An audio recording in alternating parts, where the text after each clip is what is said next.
Well, and that probably leads us into the bigger discussions of what's the ultimate meaning of this play, or what should we take out of this very crazy story and in some way apply to our lives. We've already touched on, seeking your true self, right? Who you actually are and what your place is in relationship to your creator and the rest of creation. And, you're bringing up the idea of fate here, and that he maybe couldn't avoid it, or that he claims he couldn't avoid it.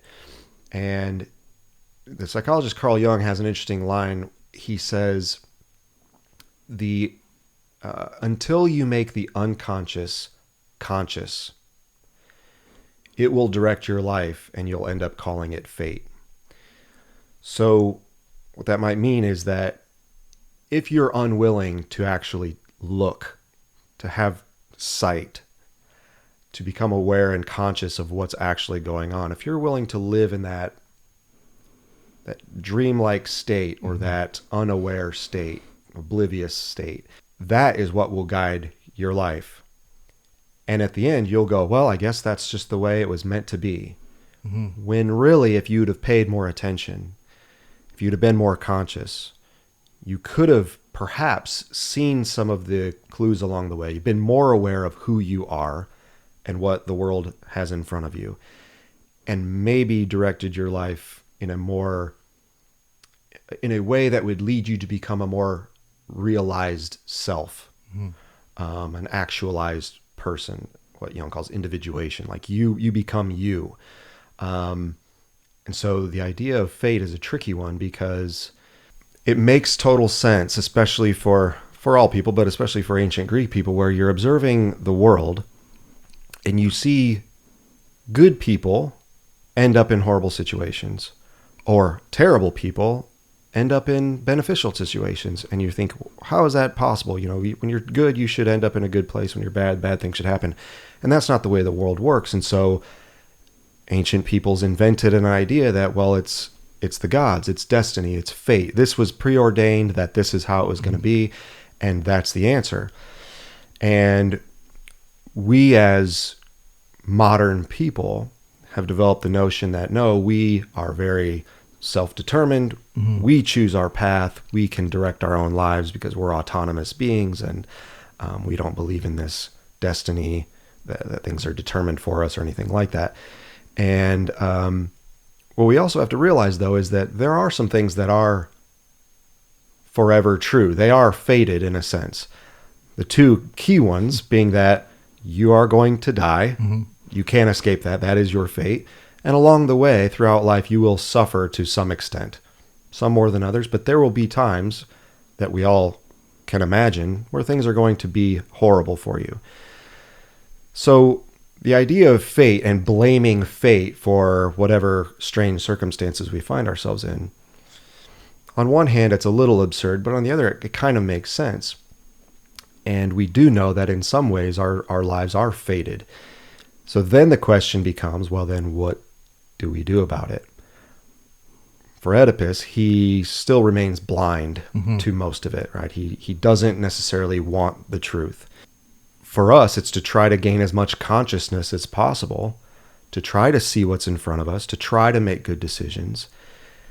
And then, even if, because again, it's fated, it's inevitable, even if bad things still happen, even if we've tried to avoid those strange circumstances, what do we do then? Well, we have a model for that, and that's Christ.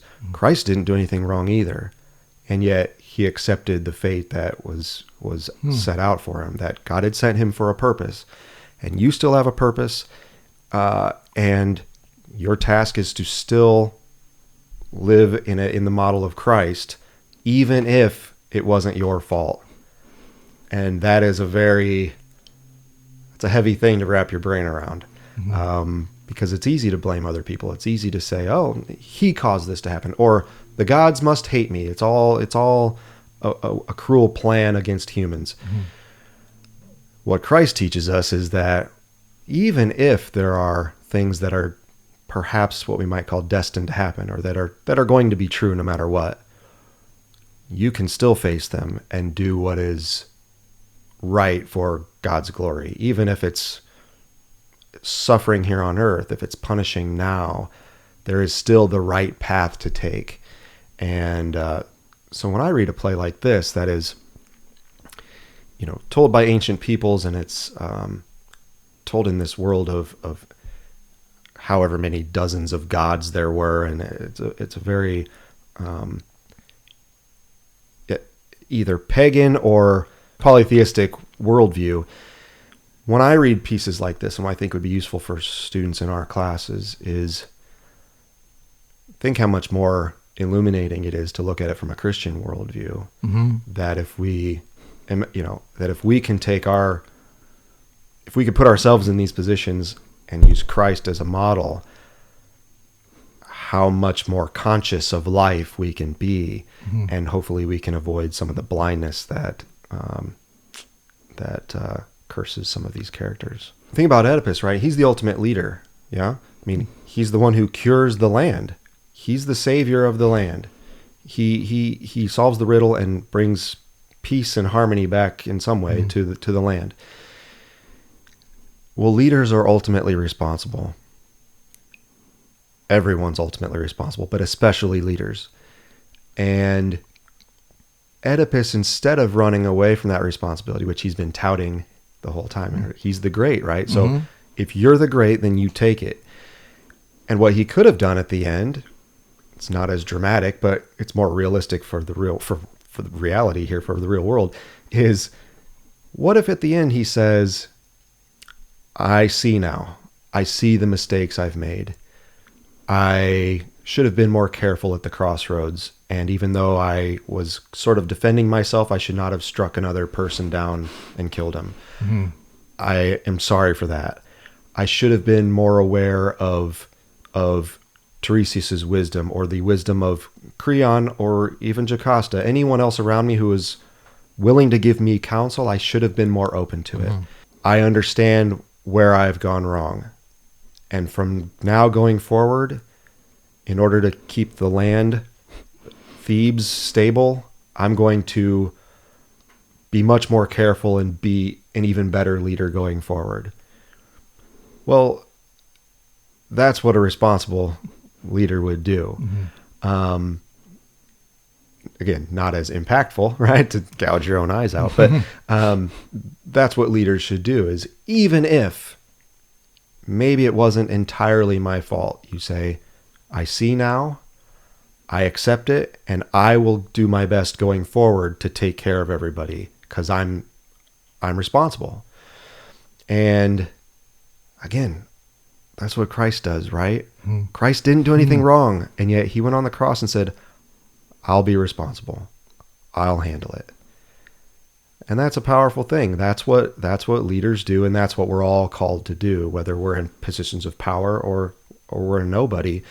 What if, instead of being blind, what if instead of blaming others or saying, oh, this is just fate, it's the way it was meant to be, I guess, even if we weren't, from a first-hand perspective, integral in causing these problems, what if we said, no, I played a role in this somehow.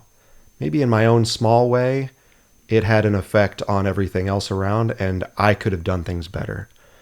What if everyone did that? Maybe these things we call fate, these tragic circumstances, may not be so tragic and wouldn't occur as often, perhaps. I don't know. But that's what I think about when I think of responsibility and this idea of fate and his position as the king. It's like we all should be responsible, which is the hardest thing to do. But again, we have a model for it. Christ took the responsibility. So that's something we can always point to. Right. And in the next play, Oedipus at Colonus, he completely changes his tune, where in Oedipus Rex, he seems to think he did something wrong, like he killed Laius. The next play, he's saying, I did nothing wrong. I'm completely virtuous. I blame the gods entirely. Yeah, so he's completely self-justified. And the next play, as he's wandering around with his daughter, as he's blind, and ends up being a savior for a city. It carries through in Colonus too, because there's this idea of the sins of the father will carry on. What the people at the time would have known, it's not shown in our story here, but Laius, that mythology of who Laius was, like he was a problem character himself. He had some sins of his own. And so then we see his son Oedipus having problems. Well, in Colonus, he has problems with his sons as well. And again, it just carries through the theme that if you're not going to take responsibility, then this is going to keep happening. Like things like this get passed on.